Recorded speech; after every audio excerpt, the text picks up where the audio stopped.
I don't think people grasp the true complexity of Lee Malvo's story. Please subscribe to the channel, like and share this video.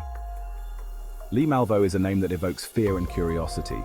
Known for his role in the DC Snipper attacks, his story is riddled with complexities. What leads a young man to commit such heinous acts? Understanding Malvo requires delving deep into his life and psyche. Malvo's journey from a troubled childhood to becoming a notorious criminal is both tragic and enlightening. His actions shock the nation, but the path leading to those events is equally compelling. The factors that shape individuals like Malvo are multifaceted. They intertwine personal history, psychological influences, and societal conditions. By understanding his story, we can glean insights into the prevention of similar tragedies. This video seeks to connect the dots between Malvo's past and his criminal behavior, offering a broader understanding of such profiles. But first, a shout out to our sponsor, FutureKai Solutions, who makes this deep dive possible. They offer assistance with resumes, job application, letter posters, /flyers, school projects, /homework. Lee Boyd Malvo was born on February 18, 1985, in Kingston, Jamaica. His early years were marked by instability and uncertainty. His mother, Una Sion James, struggled to provide a stable environment. Malvo moved frequently, disrupting any sense of normalcy. This constant upheaval left deep emotional scars. In school, Malvo showed promise academically, but faced challenges socially. His peers often ostracized him, exacerbating feelings of isolation. Despite his intelligence, Malvo struggled with a sense of belonging. The absence of a stable father figure further complicated Malvo's childhood. His mother's relationships with various men introduced more turmoil into their lives. These fragmented relationships contributed to his emotional turmoil. His search for acceptance and stability would later lead him to John Muhammad, a figure who would profoundly influence his life and choices. Malvo's family dynamics were far from ideal. His mother, Una James, was a dominant figure, but her own struggles impacted her ability to provide a nurturing environment. She was often absent, working multiple jobs to make ends meet. This left Malvo to navigate his formative years largely on his own. The lack of a consistent parental presence meant Malvo had to fend for himself. This independence, while necessary, also fostered a sense of abandonment. Children in such environments often develop trust issues and emotional detachment. Malvo was no exception, his emotional development stunted by the lack of familial support. Relatives provided temporary refuge, but these stays were often marred by conflict and instability. Malvo's relationship with his mother was strained by her expectations and the harsh realities of their situation. This pursuit of a better life only deepened Malvo's sense of isolation and abandonment, setting the stage for his later vulnerabilities. In 2001, Malvo met John Allen Muhammad, a meeting that would change the course of his life. Muhammad, a Gulf War veteran, provided the stability and fatherly guidance Malvo had longed for. However, this relationship would prove to be both manipulative and destructive. Muhammad's influence on Malvo was profound. He filled the void left by Malvo's absent father figure, offering a semblance of stability and direction. However, Muhammad's intentions were far from paternal. He exploited Malvo's vulnerabilities, molding him into an instrument for his own nefarious purposes. Muhammad's control over Malvo was complete. He isolated him from other influences, ensuring Malvo's dependence on him. The older man's ability to manipulate and control Malvo underscores the importance of examining the dynamics of such relationships. Understanding Malvo's psychological profile requires delving into the complexities of his mind. Various factors contributed to his criminal behavior, including his formative experiences and his relationship with Muhammad.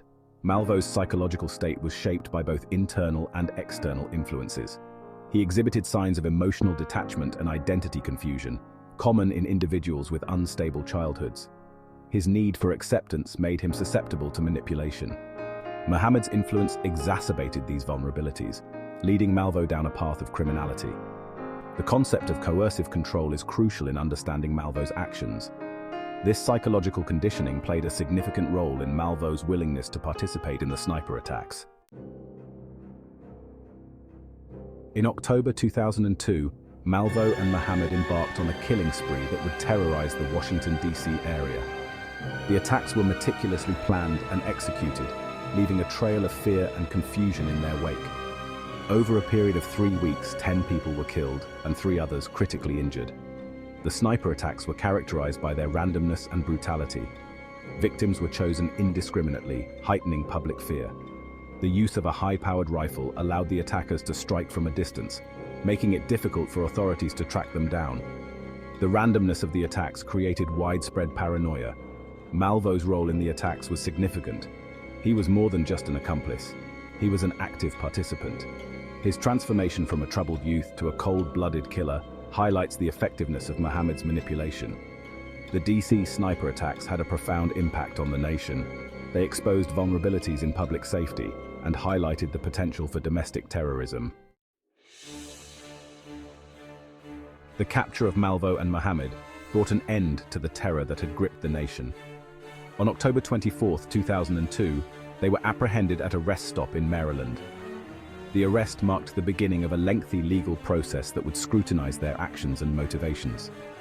Malvo's trial was a complex affair, filled with legal and ethical challenges.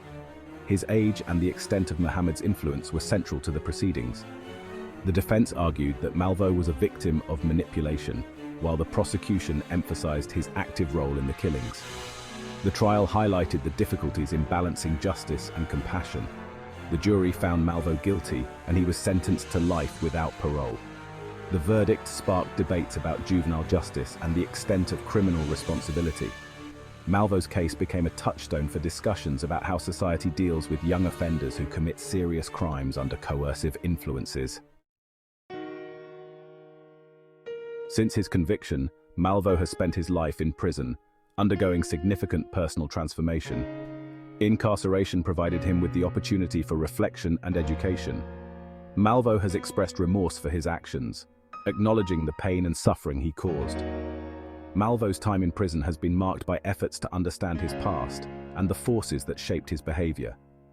He has engaged in various educational programs, earning his GED and pursuing higher education. These efforts reflect his desire to change and contribute positively, even from behind bars. Malvo's transformation raises important questions about rehabilitation and redemption. His case highlights the potential for change, even in those who have committed serious crimes. It underscores the importance of providing opportunities for education and self-improvement within the prison system. The case of Lee Malvo offers valuable lessons for preventing future tragedies. Understanding the factors that lead individuals to commit such acts is crucial for developing effective intervention strategies. This includes addressing issues related to family dynamics, psychological health, and societal influences. Early intervention and support for at-risk youth can play a significant role in preventing similar cases. Providing stable and nurturing environments, along with access to mental health services, can mitigate the impact of adverse childhood experiences. These measures can help individuals develop healthier coping mechanisms and resist negative influences. Education and awareness are also key components in prevention efforts. Training educators, parents, and community members to recognize signs of distress and vulnerability can lead to timely interventions. Creating supportive networks can provide at-risk individuals with the stability and guidance they need. By fostering supportive environments and promoting mental health, society can work towards preventing such tragedies. The life and trials of Lee Malvo offer a profound and sobering insight into the factors that can lead a young person to commit unimaginable acts. His story is a reminder of the complexities of human behavior and the importance of understanding the underlying influences. By delving into Malvo's psychological profile and societal impacts, we gain a broader perspective on the interplay between personal history and criminal behavior. Understanding Malvo's journey from a troubled childhood to a notorious criminal underscores the need for early intervention and support. It highlights the importance of addressing both psychological and social factors in preventing similar cases. Malvo's transformation in prison further demonstrates the potential for growth and change, even in those who have committed serious crimes. By recognizing the multifaceted nature of human behavior, we can develop more effective prevention and intervention strategies.